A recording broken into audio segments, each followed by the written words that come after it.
Since 1948, more than 60 Bible prophecies have been fulfilled. More prophecy has been fulfilled since 1948 than in the 1,000 years before then. The birth of Israel on May 14, 1948, and Islamic war the next day was foretold in both the Old Testament and the New Testament. Only the true God can give prophecy. There is no fulfilled prophecy in the Islamic Quran.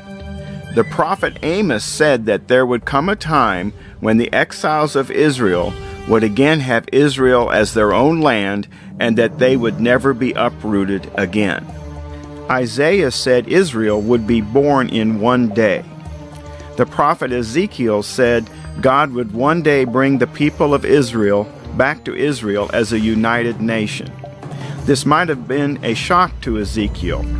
He lived about 2,600 years ago.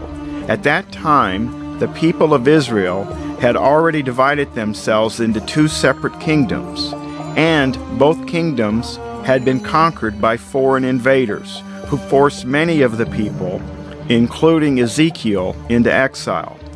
But when Jews reclaimed sovereignty in 1948, they did so as a united people, creating one nation, Israel.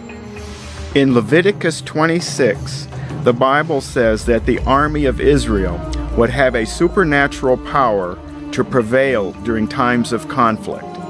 This Bible passage says that 5 people would be able to chase away 100 people, and that 100 would be able to chase away 10,000. Within hours of Israel's declaration of independence in 1948, Islamic armies of Egypt, Syria, Jordan, Iraq, Mecca, and Lebanon invaded Israel. The combined population of those countries was at least 20 million at the time. Israel had fewer than 1 million Jews. Even so, the Jews won the war and expanded the size of Israel by 50%. During the War of 1967, Israel again defeated the Islamic armies in just 6 days and took control of Jerusalem.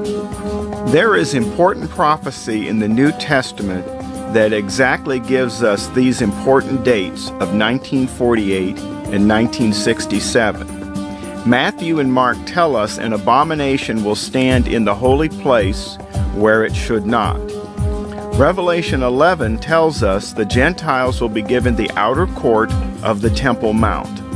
This abomination is the Islamic Dome of the Rock on the Temple Mount. It was constructed between 687 and 691 AD with a midpoint of 688-689. The Islamic writings on the Dome of the Rock blaspheme Christ by saying God did not have a son. The Dome of the Rock also contains on its foundation stone the mark of the beast, the Islamic Shahada. It is a true abomination and a marker for other prophecy.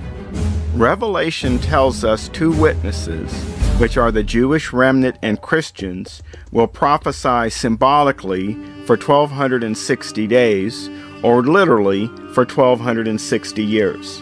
The midpoint year of the abomination, 688-689, plus 1260 equals 1948.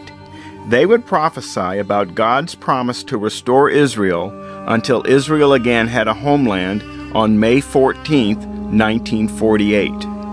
We are told in Revelation that as soon as they are done prophesying, the beast will attack them. The very next day after Israel's independence, the Islamic armies attacked Israel on May 15, 1948.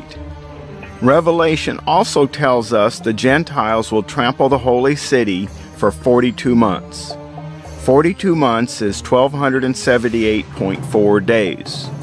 The midpoint year of 688-689 plus 1,278.4 years is 1967, the exact year Jerusalem was liberated from the Islamic armies.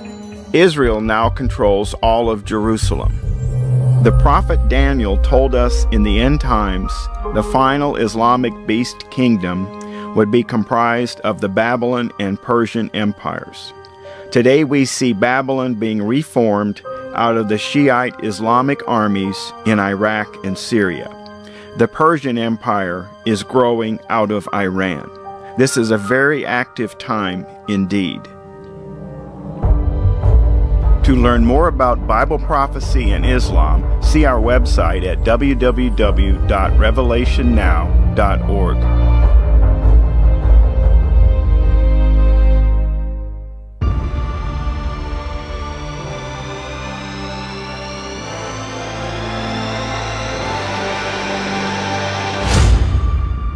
Aku akan memberi kamu menemukan aku. Demikianlah firman Tuhan. Dan aku akan memulihkan keadaanmu, dan akan mengumpulkan kamu dari antara segala bangsa, dan dari segala tempat, kemana kamu telah kucerai-beraikan. Demikianlah firman Tuhan. Dan aku akan mengembalikan kamu ke tempat yang dari mana aku telah membuang kamu.